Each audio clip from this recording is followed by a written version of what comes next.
Hi everyone, my name is Ben, and I wanted to make a video to share a new Witch Doctor build that I've kind of created. Searched around YouTube and Dota Buff and the other places to try to find this build to kind of build onto it, but haven't really seen anything on it. So wanted to share kind of my win rates and my strats and what I've been going through to give you guys kind of a new Witch Doctor P4 that I play. So we're going to be doing a max heal build. I get my stun first and my maledict second, just for the laning to have a kill threat in the laning phase, and then from there we're going to max the voodoo restoration. So voodoo restoration's always been something I felt was really powerful, and then it got the buff in 7.32, so I've been running it as much as I can since then, and you can kind of see here my win rates. This is on the 26th, so I've really been grinding out this Witch Doctor.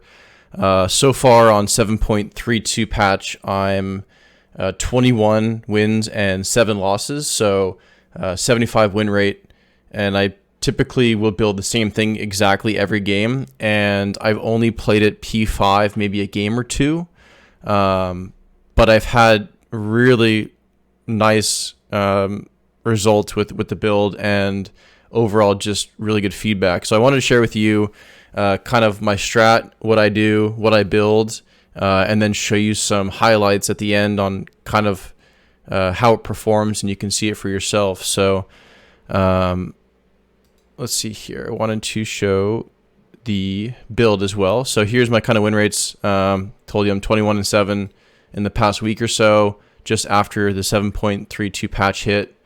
And let's get into one of the games I wanted to show you.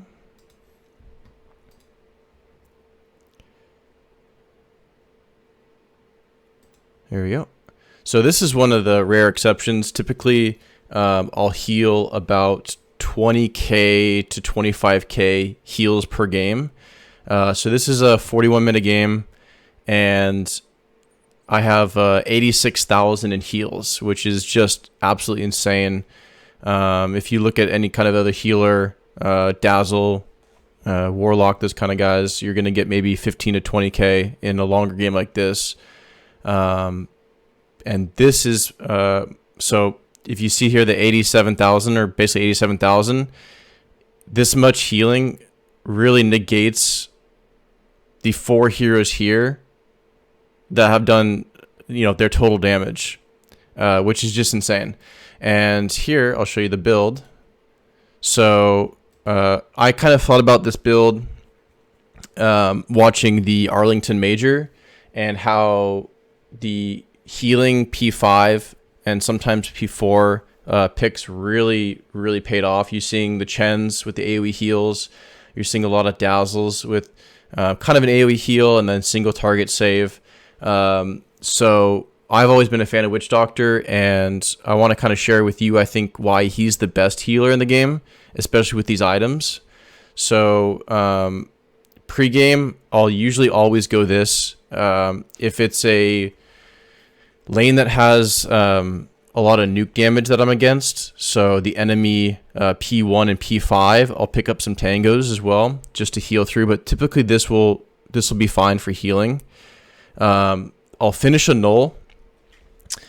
Just because I'll have slots as I go into the late game, as 45 minutes or so, I'll still be hanging on to this null just because of how the item build turns out that you'll see. A lot of value, and then doubles at 25 minutes as well, which is super nice. So then I'll go into the arcane boots. So this is always the same build here for me. I'll finish up the stick as well, get the arcane boots, and then I will start building into my Holy Locket. And I think this is why the hero is so broken, is because the Holy Locket affects the AoE healing. So you're turning the 40 heal per second at level 4 into 52 heal per second plus a 3 heal aura that the Holy Locket gives. So you're healing for 55 health per second, which you'll see in the clips is insane. And just there's so much sustain and push and overall team fight that Witch Doctor provides now. along with the change 7.62, is that his heals also do damage to enemy heroes in that area. So it's just a crazy amount of damage as well. So from the Holy Locket, we go, see, this is why the slots pay off as well. So I get this for the mana regen. So the Sage Mask and the Null Talisman are one of the best regen per cost. So I pick them up early, hang on to the entire game. I rarely have to fly out clarities. And my mana is just kind of sustained. So then this part of the build I kind of changed over a few games.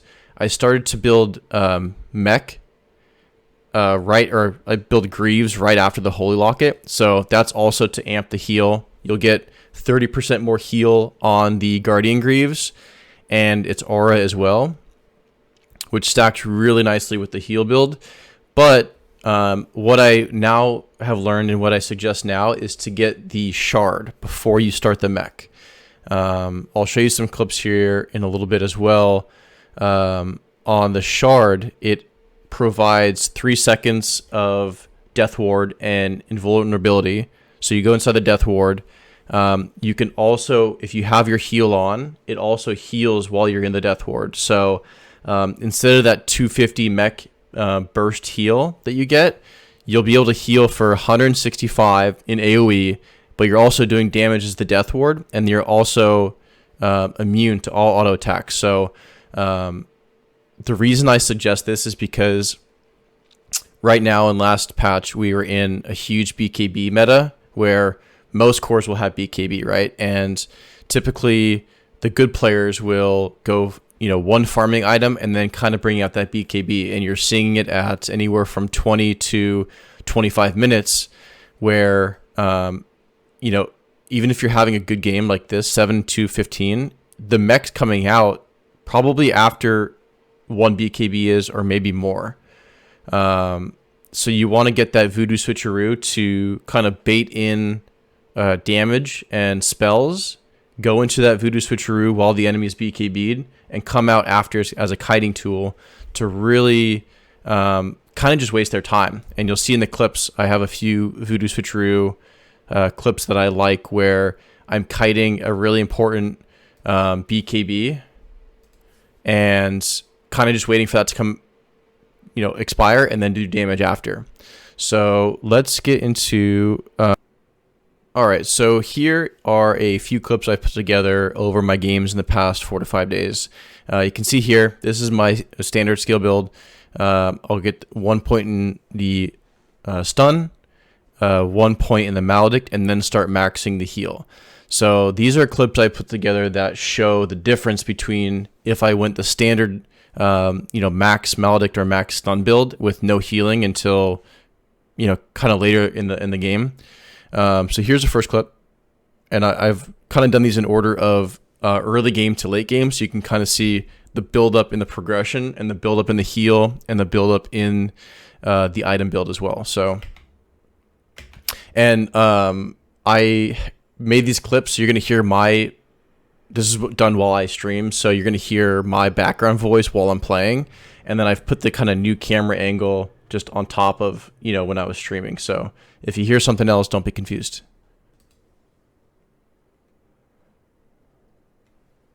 Coming. Yep.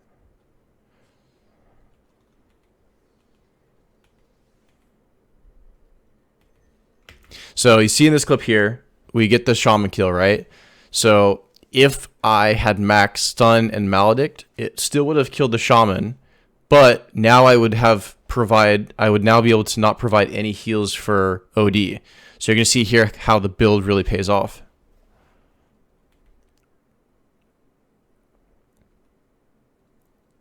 So it's doing damage to Necro and also healing the OD. So there, the OD may have died, but for sure we weren't getting the Necro return kill with the normal, stun and maledict only build. Here's another build. 12 minutes in, I've maxed my heal, so I'm healing for 40 a second right now, and you're going to see how it really pays off in the team fight here.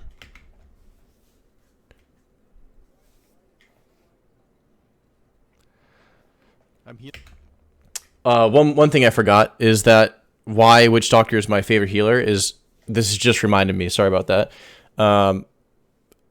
The AoE heal is a toggle, right? So once you turn it on, if you get stunned or you get silenced or whatever happens, it's still going to be on. Whereas like you see a Dazzle game in the Arlington Major, and they all try to focus, you know, you're going to try to find the healer first, right? To take that out of the game, take the save out of the game.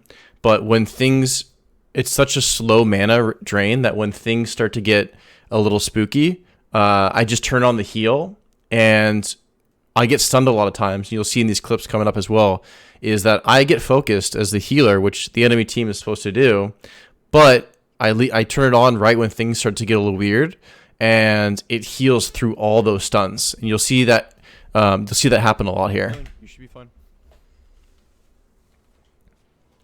So now Odie is able to return to the fight. Shalafine's saved for the meantime. He still goes down, but there's a huge turn on the fight. Here's another clip. This is at 13 minutes 54 seconds. So we've maxed out heal and now going for the stun. And you can see here how we turn the fight with the heals. SF goes down already, and Sand King initiates. So right here, with the regular build, the fight would probably be over. My Death Weaver would run out, and we'd kind of have to go to the next fight. Sand King takes a lot of damage, but we're able to sustain and keep fighting through the heal, and the heal also damages.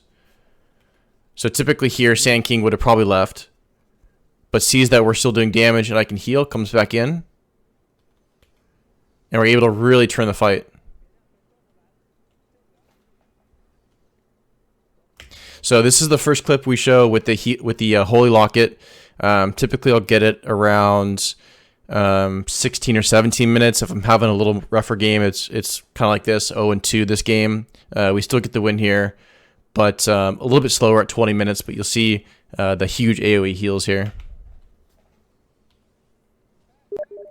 It's fine, it's fine.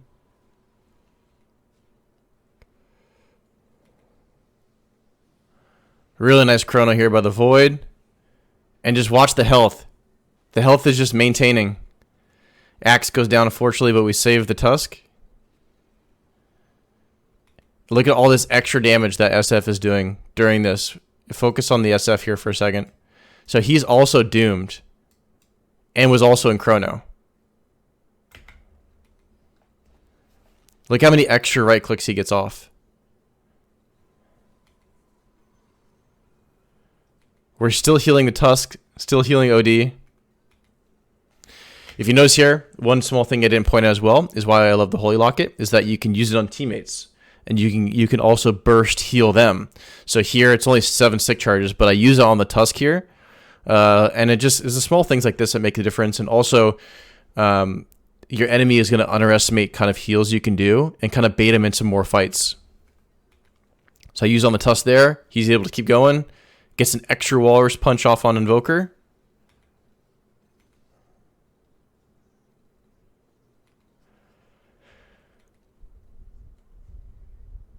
Still healing OD. Which allows him to go in and get the team wipe. So we get all 5 there. Alright, so this is my favorite clip. This is the a Blink Dagger reveal from Magnus. You can kind of see him over here. I didn't see him the first time, but we're smoked. Going top to help the Slardar kill the Necro. And we kind of get caught in a sticky situation where 22 minutes, you typically won't have the heal maxed out, but you're going to see here kind of insane sustain that we have.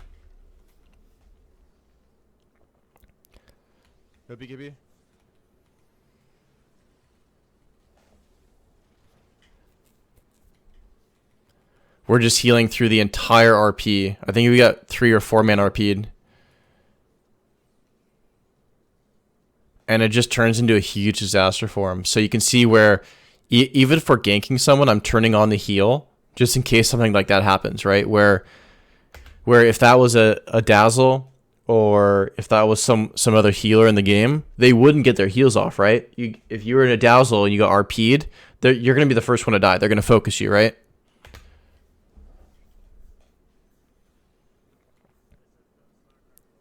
Coming. And then here we get another team wipe. Here's a situation where Lena and I both get stunned, but I've turned on the healing ward, and their mid Wind Ranger is trying to focus a P5 here and absolutely does nothing.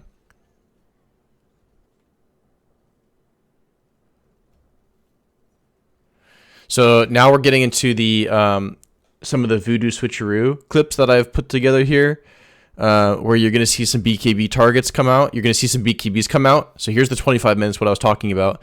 This game, I was fortunately super rich, is what another reason why I like playing P4, is that you get these item timings earlier and they become just so much more impactful. But here you'll see a few BKBs come out, and then you'll see the voodoo switcheroo kiting as well.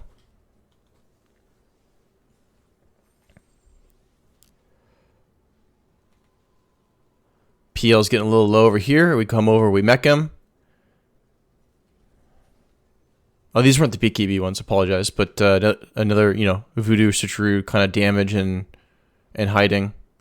Here's the BKB one I was talking about. So I get stunned. Heal's still going off. Mars is BKB'd. Pull out the switcheroo. Buy time. Tiny's also BKB'd. And spends his whole BKB trying to kill me. And can't end up doing it.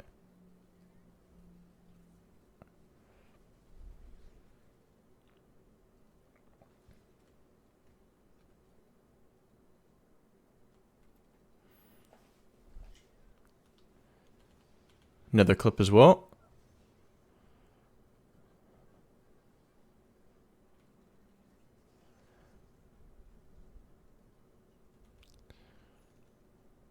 We can get more, yeah.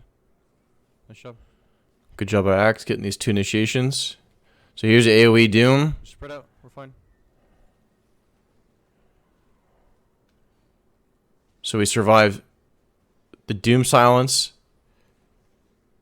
Sandy's Eclipse, and the team is like almost full HP except for the Axe who initiated all the fights.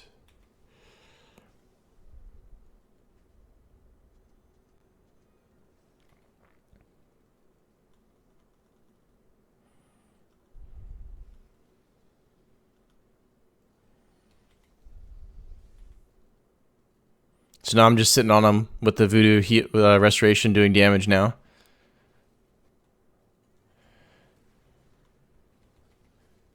PABKB.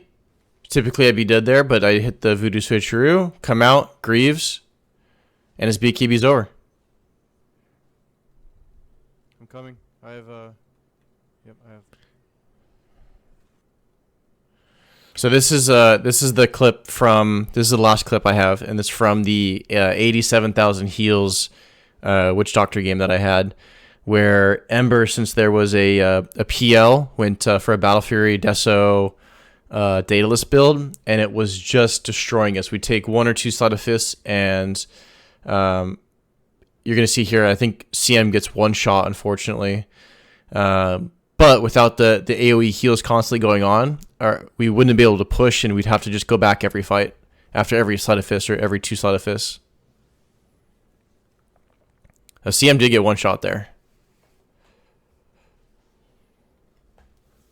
Also healing through the Veno ulti.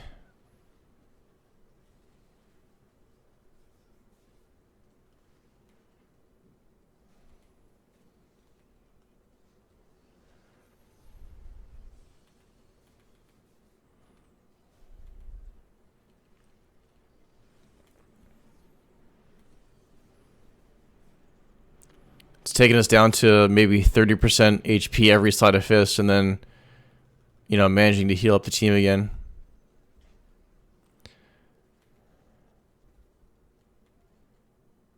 And see there where it's that was the last clip was probably a minute long, and I had the heal on the whole time, but due to the item build, I'm not even at half mana. And the sustain is just something I think is really underutilized, and I think we're going to see it come out at TI maybe. If the healing meta is still kind of something that is strong on P4s or P5s. But anyways, these are my clips I've had. I've had a 75% win rate with Witch Doctor. I've gotten probably 400 MMR, maybe 500 MMR from this patch so far, and kind of just wanted to share with you guys and make a video on it, and kind of just share what I've been doing with Witch Doctor. So hope you guys enjoyed. I have some older, outdated videos, but hopefully coming out with some new guides, some new content soon. So thanks for watching. Appreciate it.